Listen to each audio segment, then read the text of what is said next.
Alright, hello everybody.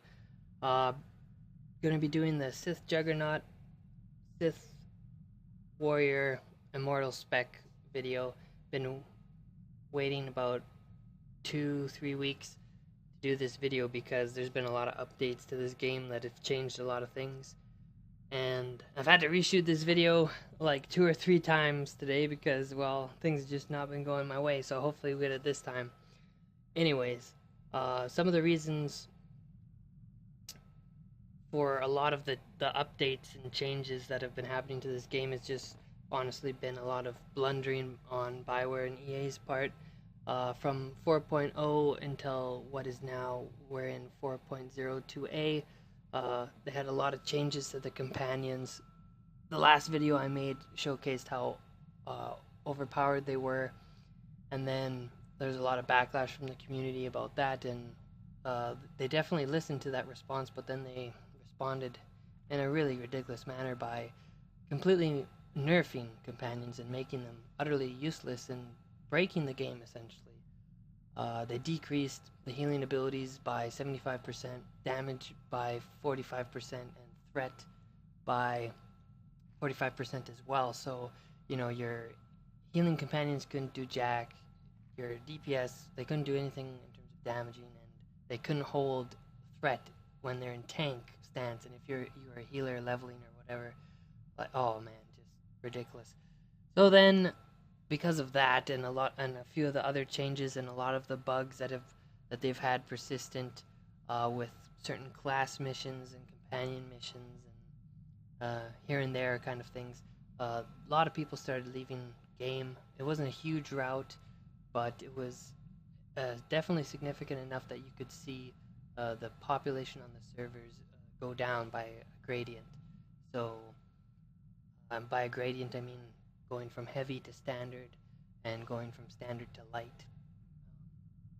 And definitely on light servers to pretty much dead, but there's no there's no indicator from light to dead or something like that. But anyways, so finally I think we're in a state where the game has hopefully balanced itself out a bit, because of all of those things that occurred that I was just mentioning, then BioWare came back with a new patch and increased healing ability by 45%, damage by 15, and threat by 15. So in other words, balancing the companions, which is what they were in the very first place. So the fact that this has been an issue in at all is just ridiculous.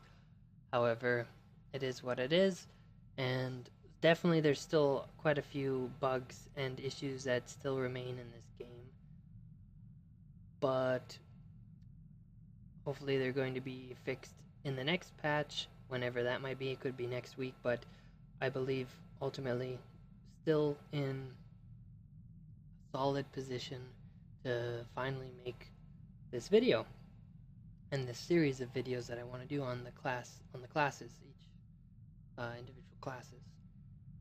So anyways, without further ado, let's get into our skill tree here. Okay, so again, 3, 2, 2 as always. So Immortal Tank, that's one of the 3 in the Sith Juggernaut tree.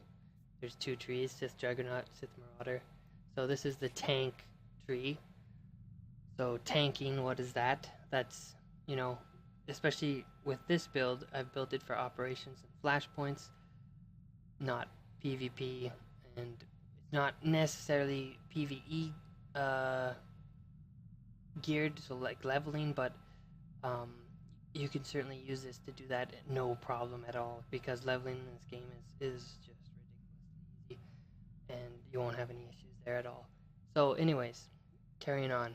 So you want payback.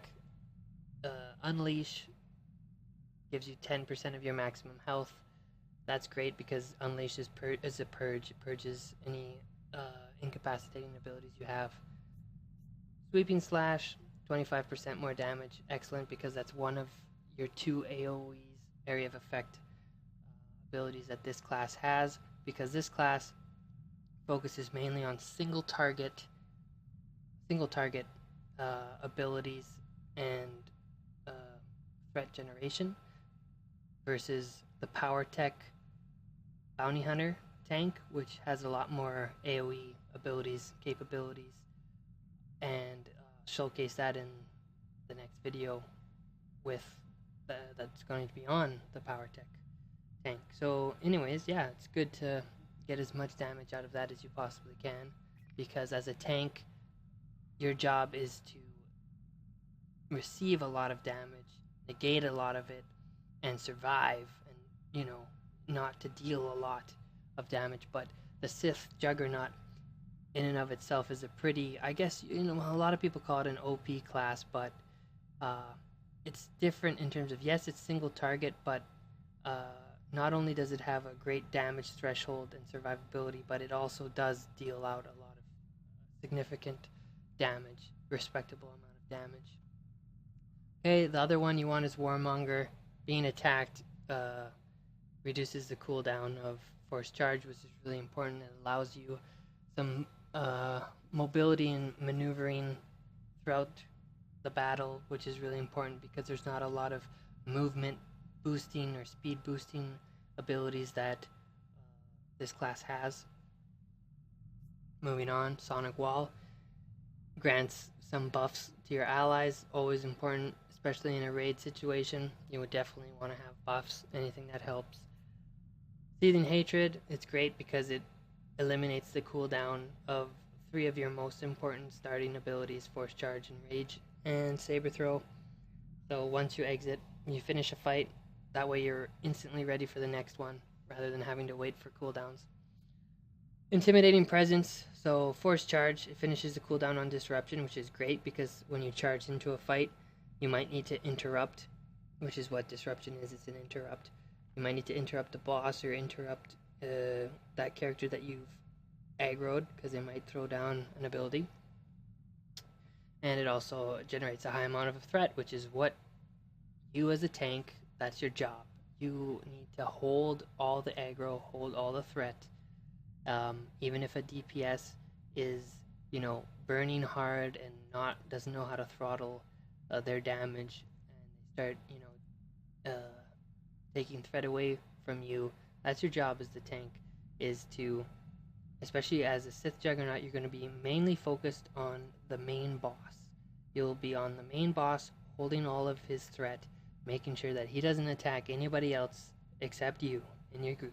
That's your job.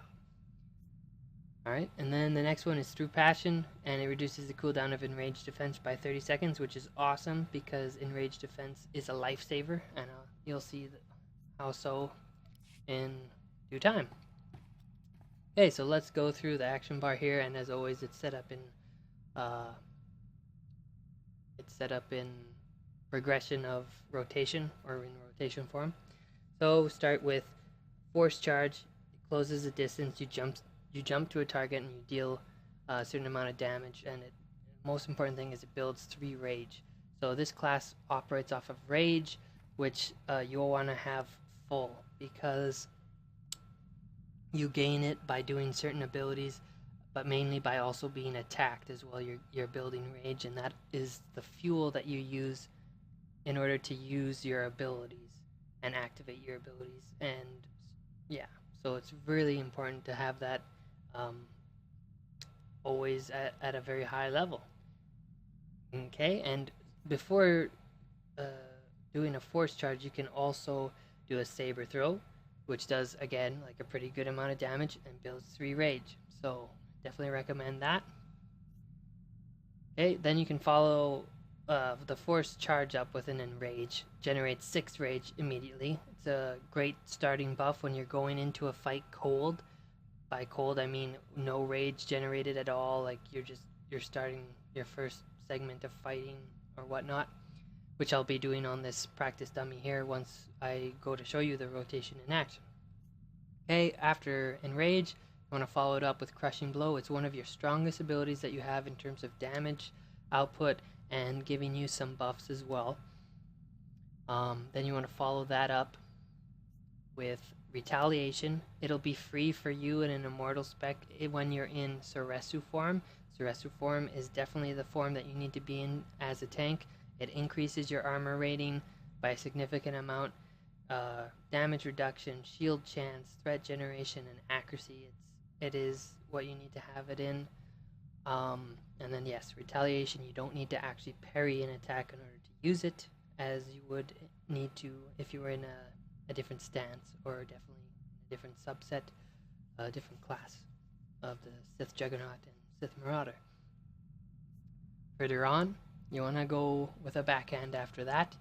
It deals a pretty respectable amount of damage, but mainly it's really important. It's one of your highest threat generating attacks that you have in your rotation, so it's good to have it in this part of your rotation.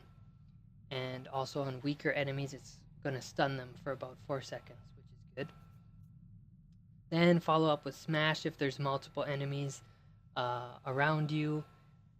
This is one of your 2 AoE area of effect abilities that you have, and it does this damage in a pretty small radius and area. So yeah, and it will stun some of the weaker enemies and adds that you might pick up.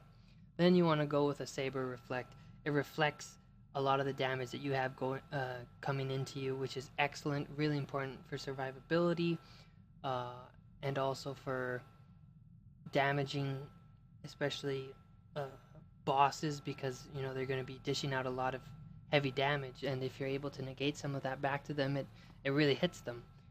So, or if you're just overwhelmed with a lot of enemies around you, this also helps you survive and deal some damage to them, you know, across the board. Then you want to follow up with an Aegis Assault, because this gives you a really important damage reduction buff for about 20 seconds. Generates 6 rage, so it's really good because it's almost in like the last third of your rotation. So when you're burning through rage, you know, it's good to have that to revitalize and build it back up. And okay, follow that up with a Force Scream that deals really good amount of damage, and you know, really weak enemies are stunned by it. But generally speaking, what else does it do? Remember the skill that we have that also will apply a buff. It'll also apply a buff to your allies by doing that. Okay, then you want to follow up with Ravage. It does the most amount of damage overall out of all of your abilities, but it's over 3 seconds, so it's your only really channeled ability that you have. So make sure that you have the time and space in order to pull this off against whatever target that you're doing it against. It's for a single target, so best to keep that in mind. Then we got Mad Dash, and you know, essentially you run and gun with this. This is your one really like only maneuverability ability that you have in terms of moving around the battlefield quickly, and I use it in a way that I don't think I've seen really anybody use it, so hopefully get to showcase that today properly. Then after that you have a Sweeping Slash, which is what we mentioned earlier in the skill tree set, that's increased by 25%. And yeah, it's just a slash that, you know, deals some damage in front of you in a cone. Good as a filler when you're waiting for things on cooldown here in your top bar, when there's multiple enemies in front of you. If there's not multiple enemies in front of you and you need another filler, Vicious Slash for sure. Use that one because that'll be the single target version essentially. Then okay, yes, you have Force Choke. That's essentially a stun, except for on champions it doesn't. Really useful ability. Force Push, also really useful, saves your lives a lot when you have gravity on your side. If you're on a high platform, push somebody off the edge, they're gone, probably dead. Okay. Unleash, we talked about that as being in you know, one of our skills. Purges effects. Channel Hatred is your static healing. Intimidating Roar. It's good for paralyzing weak enemies. Lots of ads, as long as you don't attack them afterwards. Chilling Scream slows movement. Disruption, that's your interrupt. Endure Pain, it gives you a boost to your maximum health, 30%, 20 seconds. It's good to use as a buff at the beginning of a really hard boss fight, just so that the healers don't have to focus on you right away and can focus on other people. Or to use when you're about mid health and you don't have enraged defense up to use, then definitely you can use that. But just be aware that it dissipates after a certain amount of time. The effect will end, and that extra health that's gone. So if you're at like 10% health, like you'll be dead. So be sure to keep an eye on that. Okay, and then enraged defense. Remember we talked about that being in the skill tree. Now it's only a minute and 30 seconds instead of a 2-minute cooldown. This is important to use when you're half health. This saves your life because it lasts for 15 seconds and it heals you for a pretty strong amount. And it's one of your really only self-healing abilities that you have. So when healers are down, or especially if you're just leveling or doing some hard content and you don't have a healer, or your companion's dead or whatever, definitely use that. Using it a lot. Okay, Invincible, pretty good. Reduces all damage taken, 40%, 10 seconds. And then Saber Ward, really good ability. As you can see, increases your melee and rage defenses by 50 and your absorption by 25%. So that's really good. And you want to cycle through these abilities and their cooldowns. Don't pop them all at once because you're actually more likely to die easier that way. So, slowly rotate through them throughout the progression of the fight. See what you need more of. Okay, is my health really low? Then definitely go enraged defense, get that back up. Okay, is my health like fairly decent, but I'm starting to take like quite a bit of a hit. Okay, Invincible, and then Saber Ward in conjunction with perhaps Endure Pain at some point in time. You'll get a feel for it more as you start getting into situations, scenarios, and actually playing the character. Okay, what else? I already covered Saber Throw. There's a Vicious Throw, which you use on an enemy that's below 30% health. It's great when you want to finish off an enemy that's out of range out of melee range for you, and if you don't have Force Charge up and ready, then you can just use that. Intercede, pretty important because it allows you to leap to a friendly target, so somebody in your raid group, for example, and it reduces their threat and the damage taken by 20%. So that's a really nice buff for them. But mainly, it's a great way for you to get around places and jump to certain places that you might not be able to reach otherwise. And then the most important thing for any tank is the taunts. So you have an AoE taunt, which taunts everything in the area around you to come get you.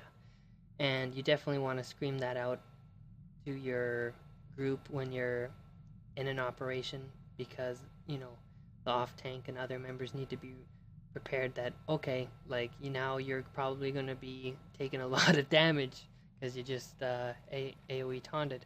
Okay, then there's the normal taunt, which is single target, which is great if the boss, if you lose aggro on the boss and you need to get him back on you, definitely use that.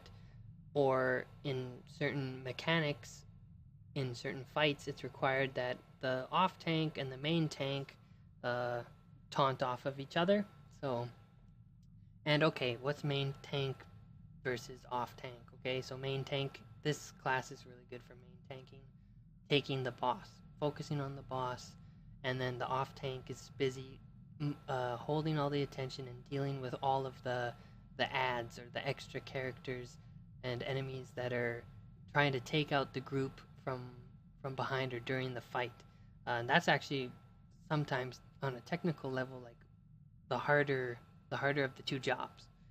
But anyways, yeah. So that's essentially all the abilities and the rotation that you need to know. Also, okay, yes, one last thing important. Every tank has a guard ability, so you use it on one of your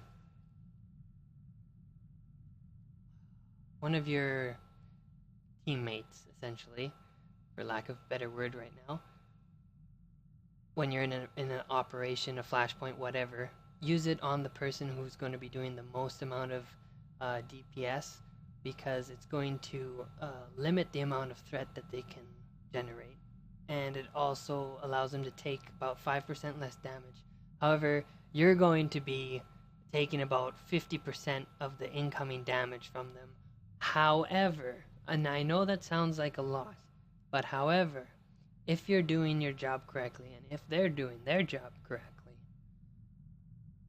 they shouldn't be taking any damage or hardly any damage at all in the first place, right? Because all of the threat should be on you, because that's your job as the tank.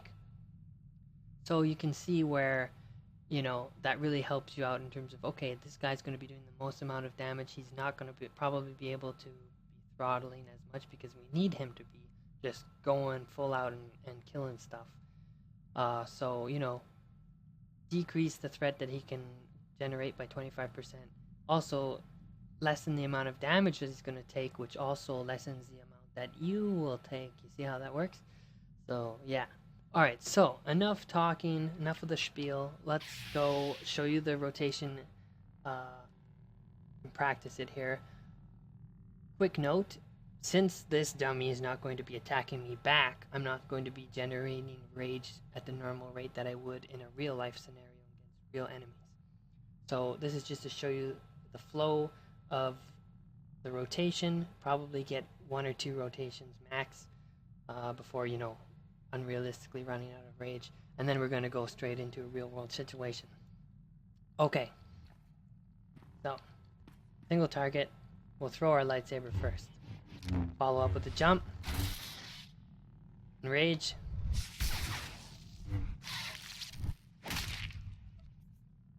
And just keep moving on down the line. Skip the mad dash. Okay, single target, let's pretend. Waiting for things to get off cooldown. Gotta use force choke, generates rage as well. 8. And normally that wouldn't happen.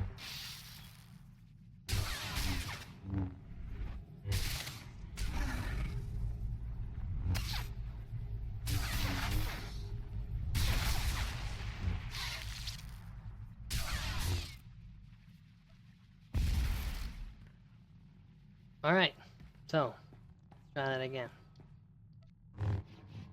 Go in with that. Follow up.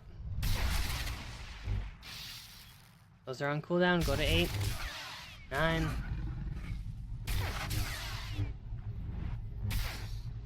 Okay, almost. Wait for 3 to be up. Okay, 3, 4, 5. Go to 8, 9. Go to 7. Single. And we're out of rage already. And that would never happen in a fight. As long as they are attacking you back, you'll be gaining rage periodically by doing that.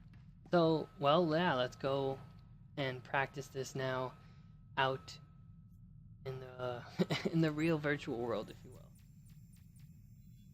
It's definitely one of the easier rotations to learn and get a hang of compared to other classes. There's a lot less technical spider webbing in terms of ability activation, so you don't have to worry with one ability activating another ability in order to make a certain chain and rotation occur in the first place.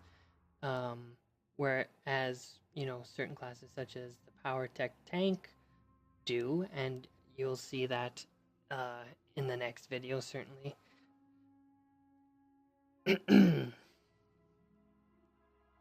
And that's why I think it's a great class for beginners and those who want to learn how to tank. And certainly could say that because of the abilities and the ease of access, that's why a lot of people classify this as an OP class, and in terms of, you know, low amount of effort and skill required to learn it, but definitely can say that it's not a unskillful class by any stretch of the imagination, because you can, just like anything else, you can be horrible at something, you can screw it up. So definitely, where do you become masterful in this class? How you use your main buffs here throughout a fight, manage the cooldowns, manage your rage, and manage your threat. You know, if you're able to hold threat very well, where the boss is never shaken off of you, that's good. That's really impressive, and that's what you want to be shooting for. So okay, we're gonna go over here and get some pretty high ranked enemies and hopefully wipe them out. So these ones are pretty easy. These are just some ads. You see, you go in with a 6, 9, single, go with the saber throw, he's down. See, and you see how much rage we generated there. I'm not really doing too much. Okay, so this is a pretty tough fight, especially for this class that focuses on single targets. I've been able to do it on my bounty hunter, so I want to see if I'm able to do it on this class. So we have 2 champions here. Two melee champions that have one hell of a knockback, and if you're not careful, they're gonna throw you off the bridge and you're dead. So make sure always situational awareness, keep your back to the walls here so that they don't knock you back. Also make sure that you're quick on that disrupt and some of your other stuns, definitely use against them. So we're going to use everything that we have at our arsenal here to survive this fight, let alone triumph at it. Okay, we also have 2 captains that are also melee here, and then we have ranged characters. So it's really a good balance of all the things that you can face in this game. Okay, so let's just get in there and do this.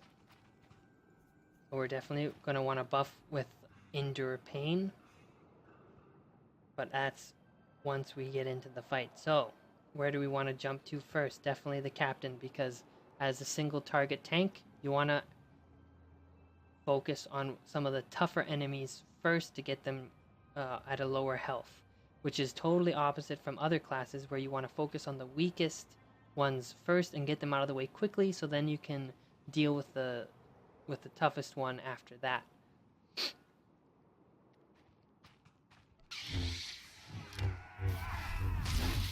Okay, foot 7 already. Oh my shit. Well, there you go. See, it's not so easy. Right away, instantly, we got kicked off that bridge. It's pretty tough because we don't have an AoE stun like the bounty hunter does.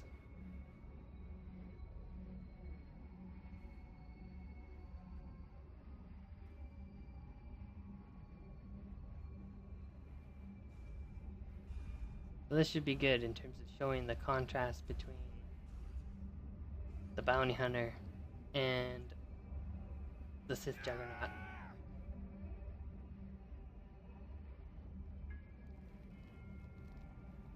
We want to get our butts to the back of that wall as quickly as possible.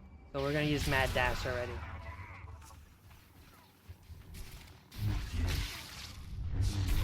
Here's just taking aggro. Now we need to get it back, so we're going to AoE taunt. So now everyone's on us.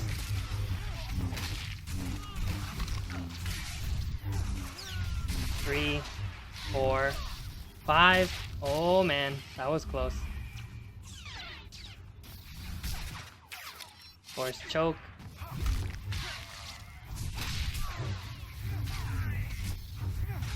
Choke that guy. Push this guy. Lightsaber throw. Oh. Right.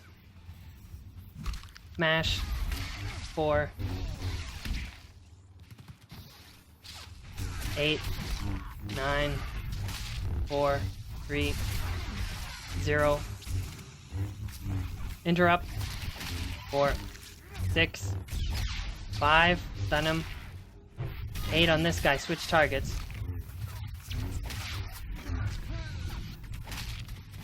Okay, good. We're taking the hits. Keep our backs to the wall. 4, 7, 0, 6, 0, 8. You see the other guy died because of the reflection power of 7. 9. Alright, there we go. We did it.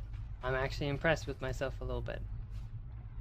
That's pretty tough for this class, being single target and dealing with a group like that. Alright, so let's go do it on another group. Sorry I wasn't able to comment so easily or fluidly in terms of which abilities I was using when. Things were going quite quick there. But let's use it on this guy in a quick demonstration. So, interrupt. Oh, missed that one. See what happens when you miss your interrupt? Okay. 3, 4, 5. Stuns him. 6, 8, 9, 0. Force choke, see, because that will also interrupt him. 3, 4, he's down.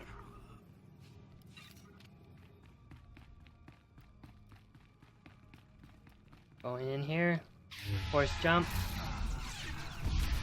6, 8, 9. Vicious slash. Vicious slash. 4. Vicious slash. Just to not use up so much of that hate that we've got.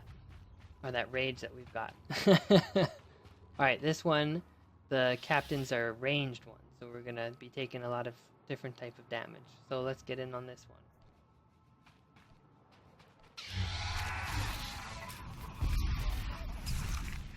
Alright.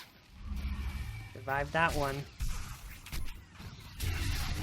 Interrupt. Stun the other guy. Switch to this one. 3. Oh, incoming. Can't stop that one. Couldn't stop that one either. That's okay. Normal. Force jump to this guy. Mad dash.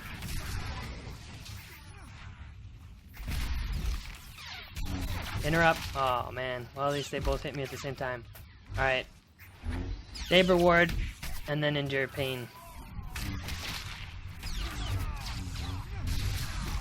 3, 4, 8. Sweeping slash. Sweeping slash. He's down. 4, 6, 9, 0. 3, 4, 8. Sweeping. There. Just say the word. I'll show you what I can do. Alright, so that's essentially this class's rotation in action. As you can see, you want to be swapping between enemies because since you're single targeting, and when you're in a massive group like that, right? Then what you have to do is you have to switch between targets pretty quickly. So you can do that with the tab button or whatever button that you map it to be on your key bindings. So yeah. Alright, and okay, let's go up against this walker here. Something a little bit higher level that we can do a full solid rotation on.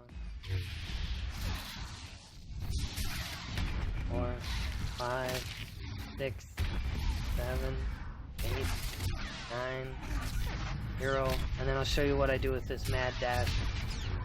Second. Oh, you mad dash. Oh, damn it, of course he'd be dead.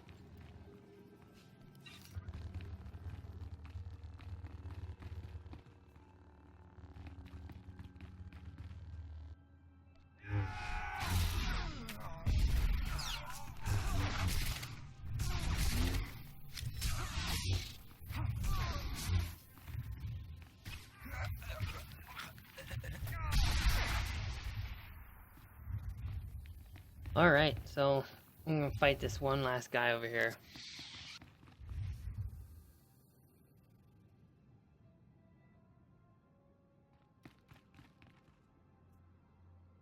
So mad dash, how do I use it? So when there's a large group, and usually against ranged characters, or characters at least that you've stunned and you got them locked in place, then what I'll do is I'll do a mad dash like this through the group,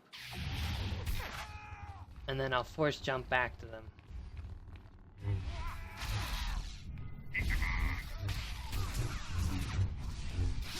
And then you can carry on.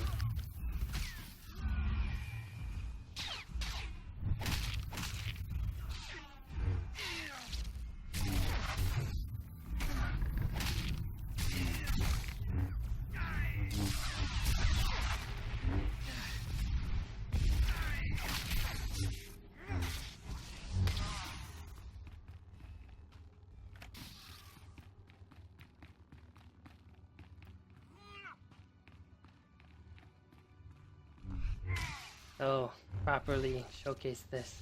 And the taunt.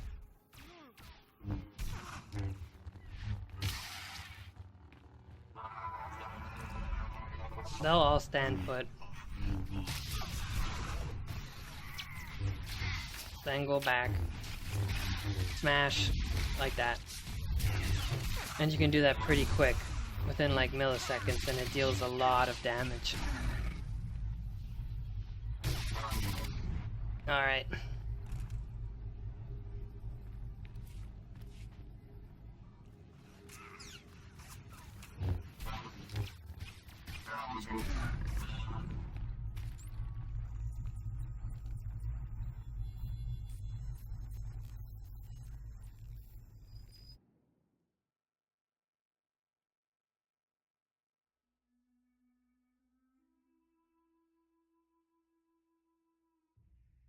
So I mean, that's ultimately everything that you need to know about this class in order to be successful at it. Forgive me for some of the crappy quality of fights and stuff going on in the game, but there's some AI issues going on right now, and there's definitely some issues just colloquially in a pretty funny manner that happened right there. So anyways, hopefully I'll be able to at some point record and then upload an operation video that me and my guild that will do. That way showcasing this character and its real potential and abilities in action in a raid situation at some point in the future. So we'll hopefully see you there. Till then, take care.